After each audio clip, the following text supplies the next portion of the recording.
Mainly during the intifada in Palestine, some people are killed there by the Jews, and the local people, they bury them and they take them as martyrs. They do not wash them before the burials, even they do not wrap them in the coffin. Wash them before the burial? No. They say they are martyrs. Yes. See, as far as those who are wounded in the war or in accidents, I think whether they are martyrs or not martyrs, perhaps washing will not do good to the corpse. And perhaps like that they are buried. If you believe somebody to be a martyr, if you believe somebody to have given his life in the path of God, for the sake of Allah, there is no harm whatsoever to consider him to be a martyr and treat him as a martyr. I don't see any harm whatsoever. Why should we?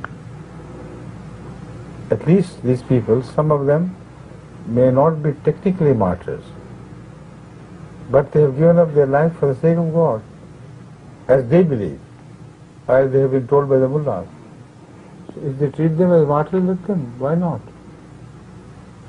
At least they were brave people. What they thought right, they gave up their life for that. This is martyrdom. The question of somebody being true martyr will only be decided by Allah.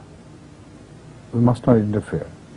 Otherwise, there will be big chaos and big infight in the world of Islam. Look at the Iranians when they fought Iraqis. Every Iranian which died was a martyr. And look at the Iraqis. Every Iraqi which died was a martyr. How could both opposing armies be martyrs? So we should not take up this schedule unnecessarily for anyone.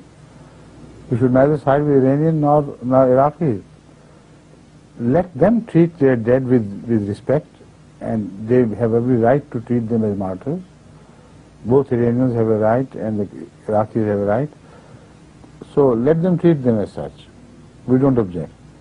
But Allah will decide whether one was martyr or the other one, or whether none of them was martyr.